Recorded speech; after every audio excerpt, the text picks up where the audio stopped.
A Cúpula das Américas está começando agora nessa semana, sediada pelos Estados Unidos, e pode ser talvez o ponto de ruptura entre um novo modelo de interferência mundial nos países da América. Se os Estados Unidos sempre considerou a América Latina como seu quintal, talvez essa Cúpula das Américas pode mostrar que a situação não é mais a mesma.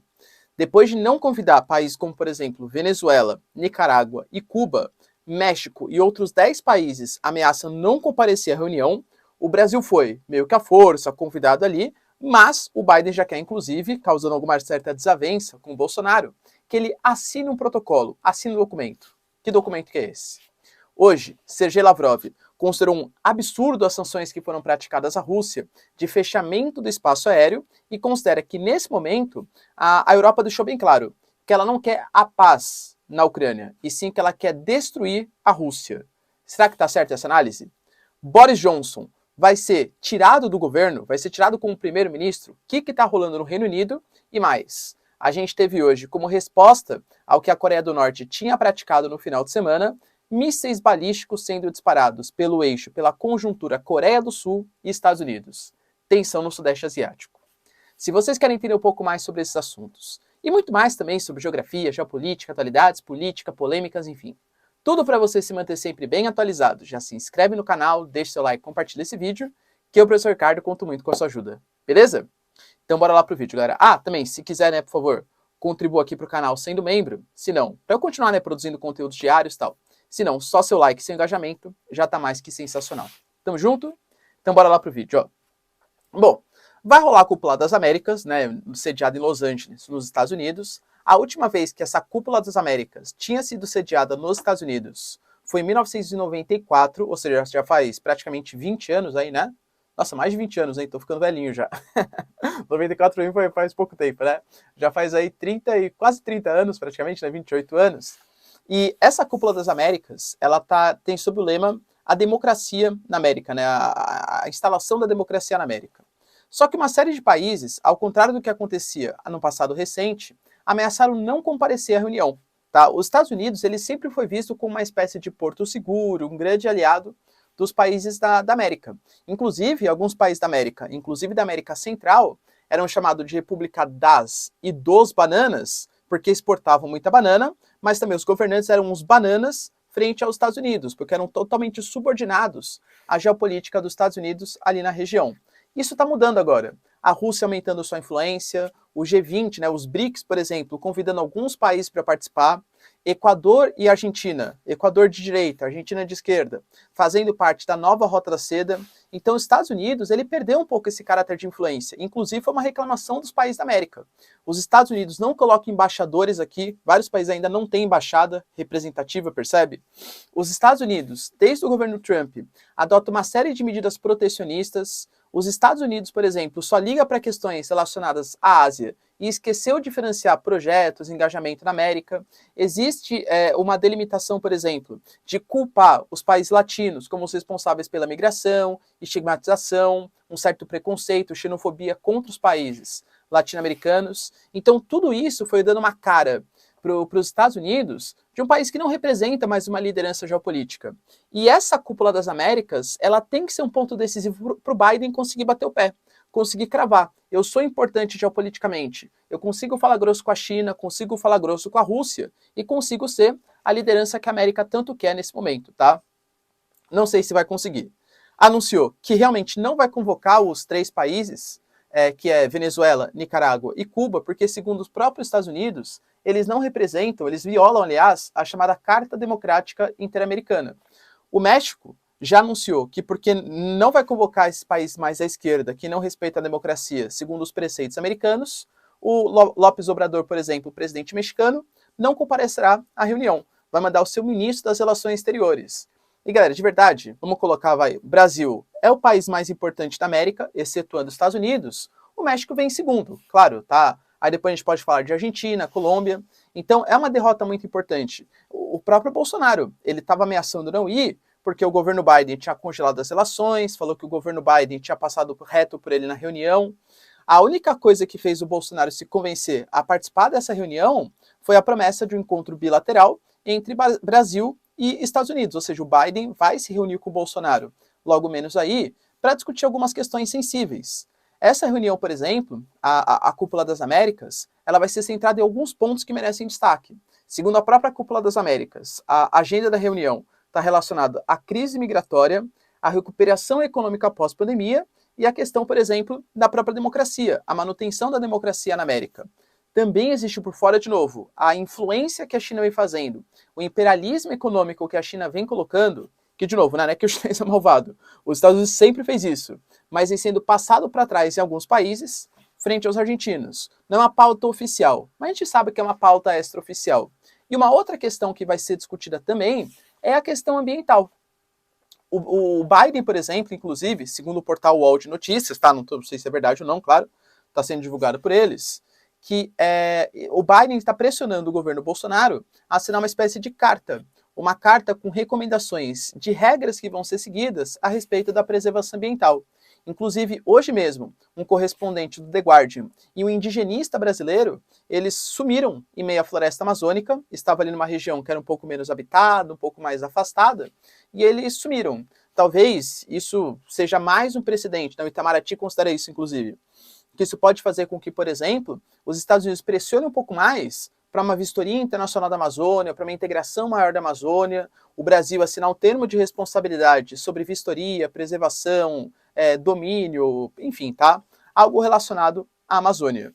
Então, de novo, isso pode, novamente, afastar o Biden do Bolsonaro. Eu já disse para vocês em outro vídeo e vou reforçar agora. Essa reunião, ela pode ser muito perigosa, porque a gente está falando de dois chefes de governo, que pensam de maneira muito diferente, né? A respeito da preservação da Amazônia, a respeito da migração, a respeito da diversidade. Enfim, são presidentes com pensamento antagônicos. Aqui no Brasil, se o Bolsonaro conseguir tirar uma foto com o Biden, isso não vai desagradar a base aliada dele, vai falar, pela governabilidade, e talvez traga uma galera que é mais de centro, que está com medo de votar no Lula, para a base bolsonarista. Então pode ser importante para o seu governo mostrar que ele consegue fazer geopolítica, mesmo com presidentes opositores. Mas pode ser um tiro que sai pela culatra. Se tiver algum tipo de briga, se recusar a assinar um acordo, romper relações, isso pode mostrar, talvez para esse cara do meio, que não sabe se vota no Lula, Bolsonaro e tal, que ele pode ser um presidente, por exemplo, que só consegue negociar com caras que são mais próximos a ele, tá? Enfim, eu tô curioso para saber o que de fato vai acontecer e o que vai rolar nessa conversa, tá? Estou bastante curioso. Outro ponto importante que rolou no dia de hoje está relacionado ao Boris Johnson, tá? O Partido Conservador, que é o mesmo partido do Boris Johnson, conseguiu reunir 15% de assinaturas. A gente pega todo o parlamento britânico, a gente tem um determinado número ali de 359, né, parlamentares, 359, e desses 359, cerca de 50, se não me engano, entre 50 e 55, acho que fosse 54, tá, parlamentares, eles votaram a favor da moção de desconfiança. E isso é um ponto bem importante do parlamentarismo, né? Aqui no Brasil, por exemplo, se a gente quiser tirar o nosso chefe de governo, tem que passar por um processo de impeachment. Ou um crime de responsabilidade, ou um crime como mesmo. Mau governo não significa... Você não pode tirar o presidente porque ele está fazendo mau governo, tá? Tem que aguentar ele durante os 4 anos. No modelo parlamentarista, se o parlamento considera que ele está fazendo mau governo, pode colocar uma moção de desconfiança, vai ser votado, e ele pode ser tirado desse cargo. Nesse momento, Boris Johnson, e nem é somente pela má condução da economia, mas o que está sendo colocado como Partygate, como se fosse uma espécie de homenagem, entre aspas, ao Watergate, né, que colocou o Nixon no Banco dos Réus ali nos Estados Unidos, né, o escândalo envolvendo a presidência do Nixon. Esse Partygate está associado principalmente a falas hipócritas do Boris Johnson. O Reino Unido foi um dos países que adotou um lockdown bastante ferrenho, principalmente no início da pandemia. Acabou se descobrindo que ele estava participando de festas, não tinha divulgado tal, enquanto estava pedindo para a população ficar confinada.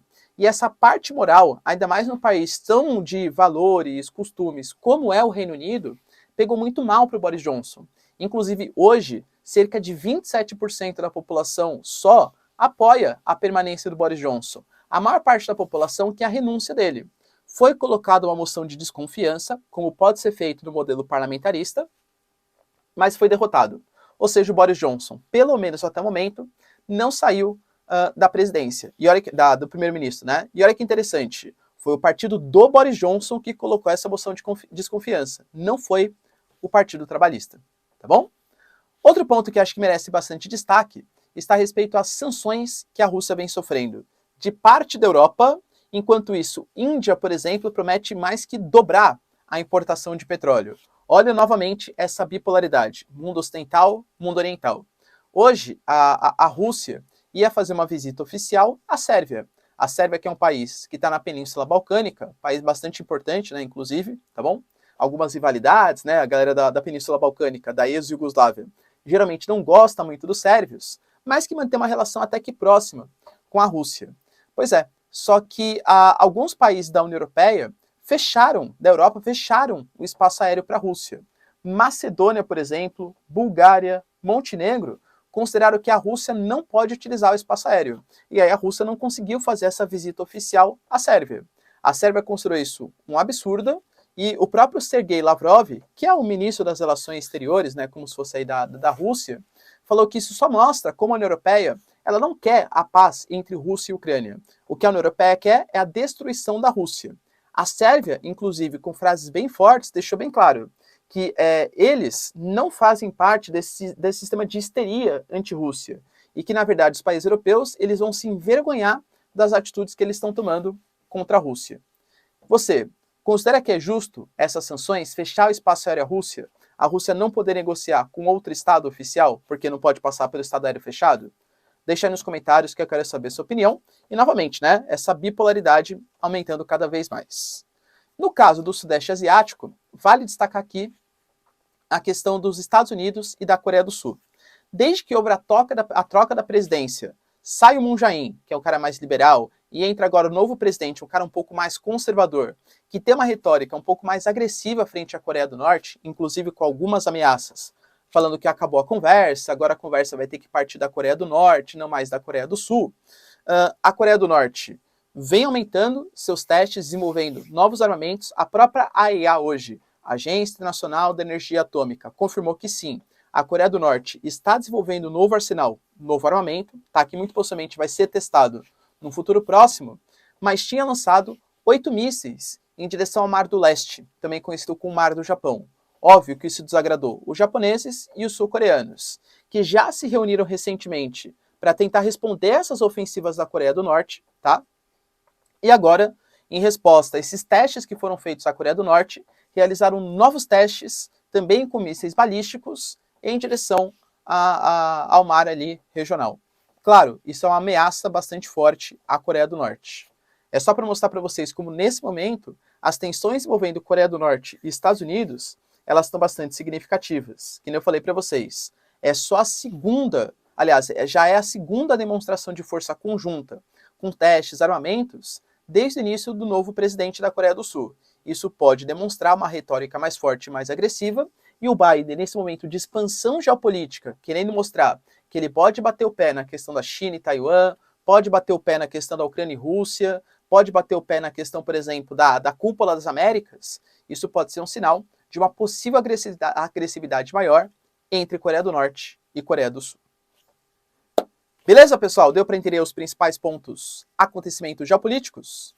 Se vocês curtiram o vídeo, então, ó, já deixa seu like, se inscreve no canal. Tamo junto, beijos, abraços e tchau, tchau.